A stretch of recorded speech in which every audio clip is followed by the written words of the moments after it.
canal, o mensageiro não é importante, mas sua curtida é. Curta, inscreva-se e compartilhe cultura. Deixe livros que gostaria de ouvir nos comentários. Obrigado pela preferência. Evolução, de Machado de Assis. Chamo-me Inácio, L. Benedito. Não digo o resto dos nossos nomes por um sentimento de compostura, que toda a gente discreta apreciará. Inácio basta. Contentem-se com Benedito. Não é muito, mas é alguma coisa, e está com a filosofia de Julieta, que valem nomes, perguntava ela ao namorado. Aroça, como quer que se lhe chame, terá sempre o mesmo cheiro. Vamos ao cheiro do Benedito. E desde logo assentemos que ele era o menos Romeu deste mundo.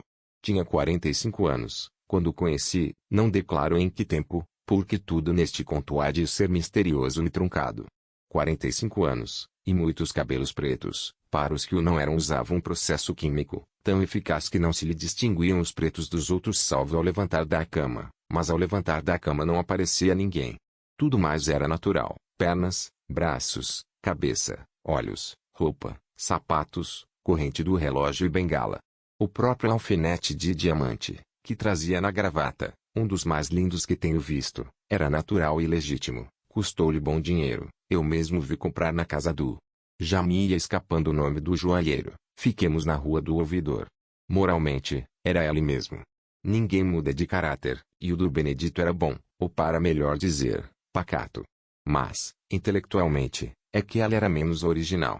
Podemos compará-lo a uma hospedaria bem afreguesada, aonde iam ter ideias de toda parte e de toda sorte, que se sentavam à mesa com a família da casa. Às vezes, acontecia acharem-se ali duas pessoas inimigas, ou simplesmente antipáticas. Ninguém brigava, o dono da casa impunha aos hóspedes indulgência recíproca. Era assim que ele conseguia ajustar uma espécie de ateísmo vago com duas irmandades que fundou, não sei se na Gávea, na Tijuca ou no Engenho Velho. Usava assim, promiscuamente, a devoção, a irreligião e as meias de seda. Nunca lhe vi as meias, note-se, mas ele não tinha segredos para os amigos. Conhecemos-nos em viagem para Vassouras. Tínhamos deixado o trem e entrado na diligência que nos ia levar da estação à cidade. Trocamos algumas palavras, e não tardou conversarmos francamente, ao sabor das circunstâncias que nos impunham a convivência, antes mesmo de saber quem éramos. Naturalmente, o primeiro objeto foi o progresso que nos traziam as estradas de ferro. Benedito lembrava-se do tempo em que toda a jornada era feita às costas de burro. Contamos então algumas anedotas, falamos de alguns nomes, e ficamos de acordo em que as estradas de ferro eram uma condição de progresso do país. Quem nunca viajou não sabe o valor que tem uma dessas banalidades graves e sólidas para dissipar os tédios do caminho.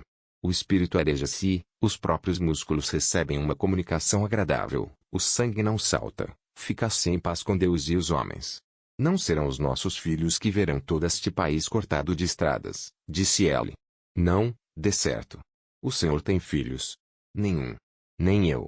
Não será ainda em 50 anos, e, entretanto, é a nossa primeira necessidade. Eu comparo o Brasil a uma criança que está engatinhando, só começará a andar quando tiver muitas estradas de ferro. Bonita ideia! Exclamou Benedito faiscando-lhe os olhos. Importa-me pouco que seja bonita, contanto que seja justa. Bonita e justa, redarguiu ele com amabilidade. Sim, senhor tem razão, o Brasil está engatinhando, só começará a andar quando tiver muitas estradas de ferro. Chegamos a Vassouras, eu fui para a casa do juiz municipal, camarada antigo, ele demorou-se um dia e seguiu para o interior. 8 dias depois voltei ao Rio de Janeiro, mas sozinho. Uma semana mais tarde, voltou ele, encontramo-nos no teatro, conversamos muito e trocamos notícias. Benedito acabou convidando-me a ir almoçar com ele no dia seguinte. Fui, deu-me um almoço de príncipe, bons charutos e palestra animada. Notei que a conversa dele fazia mais efeito no meio da viagem, arejando o espírito e deixando a gente em paz com Deus e os homens, mas devo dizer que o almoço pode ter prejudicado o resto. Realmente era magnífico, e seria impertinência histórica pôr a mesa de lúculo na casa de Platão. Entre o café e o cognac, disse-me ele, apoiando o cotovelo na borda da mesa, e olhando para o charuto que ardia, na minha viagem agora, achei ocasião de ver como o senhor tem razão com aquela ideia do Brasil engatinhando. Ah, sim, senhor, é justamente o que o senhor dizia na diligência de Vassouras. Só começaremos a andar quando tivermos muitas estradas de ferro. Não imagina como isso é verdade. E referiu muita coisa, observações relativas aos costumes do interior, dificuldades da vida, atraso, concordando, porém, nos bons sentimentos da população e nas aspirações de progresso. Infelizmente, o governo não correspondia às necessidades da pátria, parecia até interessado em mantê-la atrás das outras nações americanas.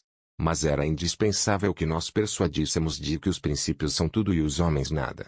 Não se fazem os povos para os governos, mas os governos para os povos, e abissus abissum invocati. Depois foi mostrar-me outras salas. Eram todas alfaiadas com apuro. Mostrou-me as coleções de quadros, de moedas, de livros antigos, de selos, de armas. Tinha espadas e floretes, mas confessou que não sabia esgrimir.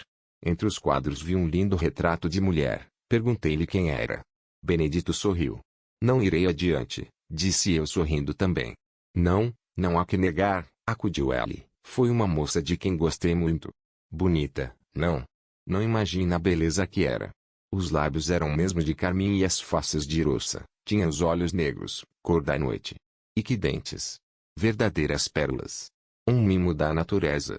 Em seguida, passamos ao gabinete. Era vasto, elegante, um pouco trivial, mas não lhe faltava nada. Tinha 2 estantes, cheias de livros muito bem encadernados, um mapa-mundi, 2 mapas do Brasil. A secretaria era de ébano, obra fina, sobre ela, casualmente aberto, um almanaque de Lemert. O tinteiro era de cristal, cristal de rocha, disse-me ele, explicando o tinteiro, como explicava as outras coisas. Na sala contígua havia um órgão. Tocava órgão, e gostava muito de música. Falou dela com entusiasmo, citando as óperas, os trechos melhores, e noticiou-me que, em pequeno, começara a aprender flauta, abandonou-a logo, o que foi pena, concluiu, porque é, na verdade, um instrumento muito saudoso. Mostrou-me ainda outras salas, fomos ao jardim, que era esplêndido, tanto ajudava a arte a natureza, e tanto a natureza coroava a arte. Em rosas, por exemplo, não há negar, disse-me ele, que é a rainha das flores. Em rosas, tinha as de toda a casta e de todas as regiões. Saí encantado. Encontramo-nos algumas vezes, na rua, no teatro, em casa de amigos comuns. Tive ocasião de apreciá-lo. 4 meses depois fui à Europa, negócio que me obrigava à ausência de 1 ano. Ele ficou cuidando da eleição, queria ser deputado. Fui eu mesmo que o induzi a isso, sem a menor intenção política, mas com o único fim de lhe ser agradável. Mal comparando, era como se lhe elogiasse o corte do colete. Ele pegou da ideia, e apresentou-se. Um dia, atravessando uma rua de Paris, dei subitamente com o Benedito. Que é isto? Exclamei. Perdi a eleição, disse ele, e vim passear a Europa. Não me deixou mais, viajamos juntos o resto do tempo. Confessou-me que a perda da eleição não lhe tirara a ideia de entrar no parlamento. Ao contrário, incitaram mais. Falou-me de um grande plano. Quero vê-lo ministro, disse-lhe. Benedito não contava com esta palavra. O rosto iluminou-se-lhe, mas disfarçou depressa. Não digo isso, respondeu. Quando, porém, seja ministro, creia que serei tão somente ministro industrial. Estamos fartos de partidos. Precisamos desenvolver as forças vivas do país, os seus grandes recursos. Lembra-se do que nós dizíamos na diligência de Vassouras. O Brasil está engatinhando, só andará com estradas de ferro. Tem razão, concordei um pouco espantado. E por que é que eu mesmo vim à Europa? Vim cuidar de uma estrada de ferro. Deixo as coisas arranjadas em Londres. Sim. Perfeitamente. Mostrei-lhe os papéis, ele viu-os deslumbrado. Como eu tivesse então recolhido alguns apontamentos, dados estatísticos, folhetos, relatórios, cópias de contratos, tudo referente a matérias industriais, e lhes mostrasse, Benedito declarou-me que ia também coligir algumas coisas daquelas. E, na verdade, viu andar por ministérios, bancos, associações, pedindo muitas notas e opúsculos, que amontoava nas malas, mas o ardor com que o fez, se foi intenso, foi curto, era de empréstimo. Benedito recolheu com muito mais gosto os anexins políticos e fórmulas parlamentares. Tinha na cabeça um vasto arsenal deles. Nas conversas comigo repetiu-os muita vez, à laia de experiência, achava neles grande prestígio e valor inestimável. Muitos eram de tradição inglesa, e ela os preferia aos outros, como trazendo em si um pouco da Câmara dos Comuns. Saboreava-os tanto que eu não sei se ela aceitaria jamais a liberdade real sem aquele aparelho verbal. Creio que não. Creio até que, se tivesse de optar, optaria por essas formas curtas, tão cômodas, algumas lindas, outras sonoras, todas axiomáticas, que não forçam a reflexão, preenchem os vazios, e deixam a gente em paz com Deus e os homens. Regressamos juntos, mas eu fiquei em Pernambuco, e tornei mais tarde a Londres, donde vim ao Rio de Janeiro, um ano depois. Já então Benedito era deputado. Fui visitá-lo, achei-o preparando o discurso de estreia. Mostrou-me alguns apontamentos, trechos de relatórios, livros de economia política, alguns com páginas marcadas.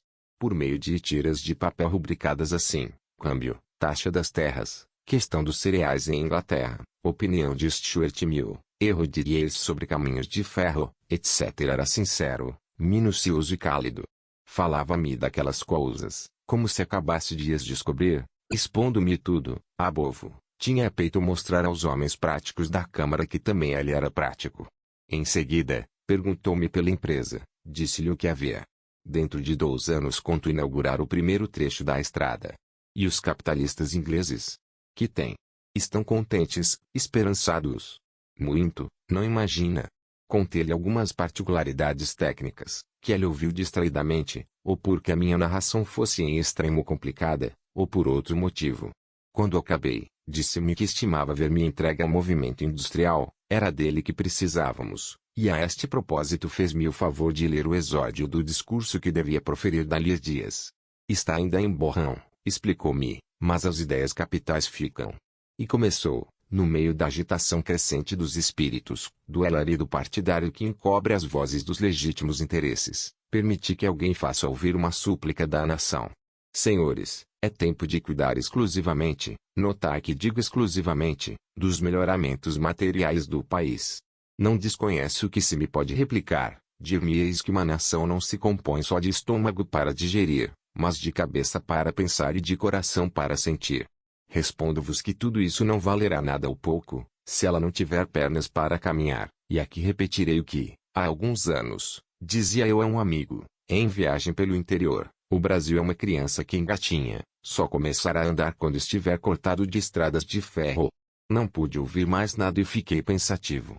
Mais que pensativo, fiquei assombrado, desvairado diante do abismo que a psicologia rasgava aos meus pés. Este homem é sincero, pensei comigo, está persuadido do que escreveu. E fui por aí abaixo até ver se achava a explicação dos trâmites por que passou aquela recordação da diligência de Vassouras.